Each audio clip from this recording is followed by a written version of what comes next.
so-called flying saucers. There's a whole fleet of them. Look on the SA. It's rotating.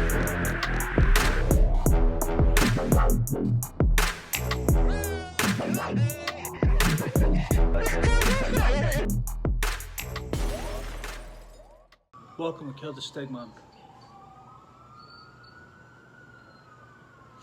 Apologize. Kids are with their mom where I live, so I decided to come to Puerto Rico, which is awesome. But yeah, there's always stuff going on here, so apologize for those police. Apologies for the noise. But look, we got an interesting episode today. We're gonna talk about gatekeepers, and let's separate the noise from what's truth. We can do that. I know we can do that, and especially the more you go back in history. All right, like look, I'll give you an example.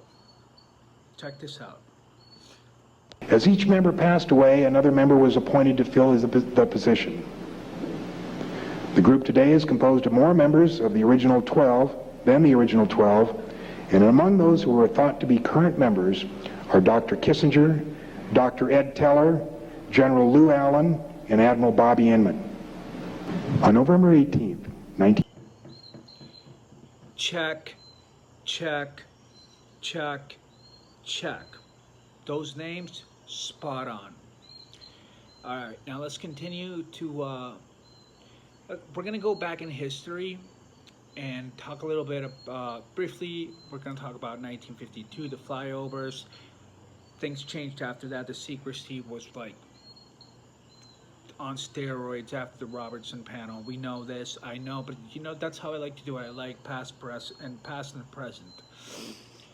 And we're gonna notice for patterns and look at patterns and look at situations and ask more questions. So many of you have seen what happened with Donald Kehoe. With General Sanford or Ramford. I can't remember exactly, in 1952. But, sorry, I got distracted. So many of you know what happened in 1952, the flyovers, and General Sanford or Ramford, I can't remember exactly, so I apologize, gets up there, he's like, yeah, there has been some that we've been getting by credible people that we can't explain. But then this happened. Donald Kehoe, who was a badass and like was on top of his game back then, and he was an insider, gets on stage. And he says, I'll show you what he says shortly. But then Donald Menzel, which was the debunker at the time, saves the day, and guess what? After that, he gets a promotion. And he becomes the director of Harvard Astronomy. Watch me for the signal there, sir. Start. I'll start when you throw it down. Wait a minute. Hold it, boys. Everybody ready? Yeah.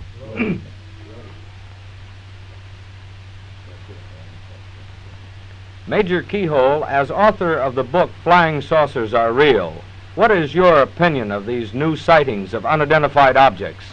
With all due respect to the Air Force, I believe that some of them will prove to be of interplanetary origin. During a 3-year investigation, I found that many pilots have described objects of substance and high speed. One case, pilots reported their plane was buffeted by an object which passed them at 500 miles an hour. Obviously, this was a solid object, and I believe it was from outer space. Probably the first great one, and the one who really makes a huge difference, is this guy Donald Kehoe. A retired military man, a guy who then makes a career as a pulp fiction writer. So he's got connections to both of those worlds. And he is assigned by one of these pulp magazines to actually conduct a kind of investigative journalistic reportage about this topic.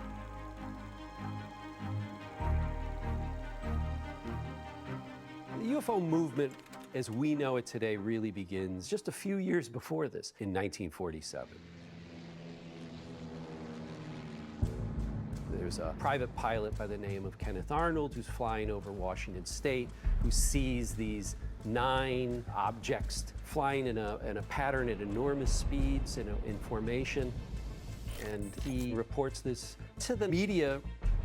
And from that moment on, you start to see a wave of sightings across America.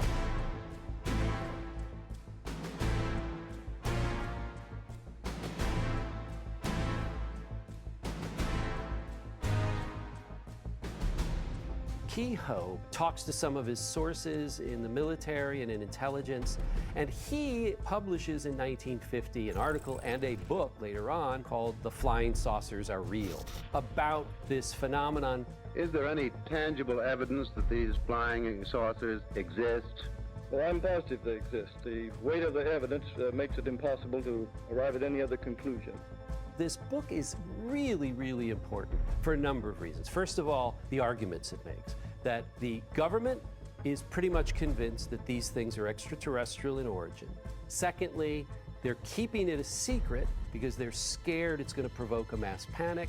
And third, that the belief is that the aliens are now here for the first time because they've seen that we have exploded atomic bombs.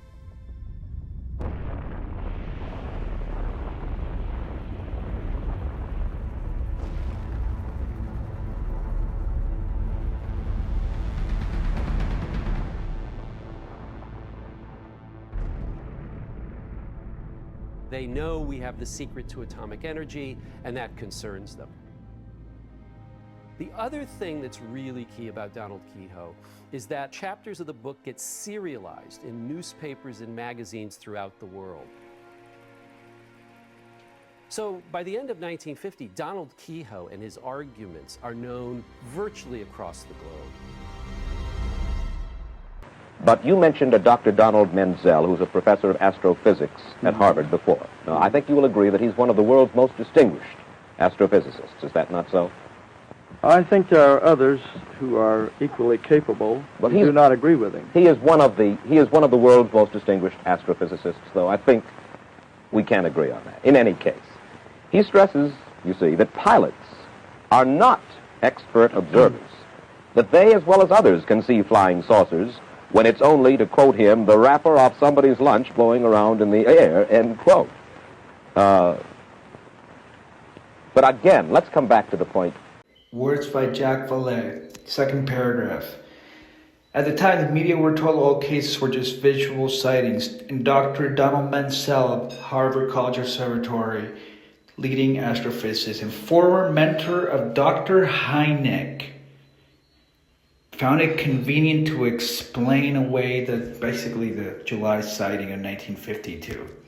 Now, here's our old buddy Carl Sagan. He used to be on our side. What happened? He got drafted by MJ-12. When? Oh, about 1963. Carl Sagan was really a gung-ho guy, and he wanted to get the information out. As a matter of fact, here's what he said in 1962 to the American Rocket Society convention. We must be prepared to face the probability that we have been visited by intelligent beings from outer space, and the likelihood that a requisite to those visits, they would have used bases on the backside of the moon.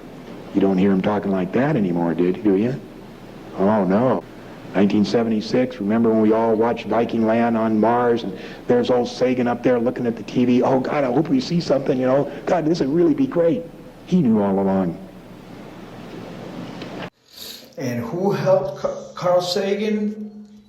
Donald Menzel, right there. He's the one that gave Carl Sagan an opportunity.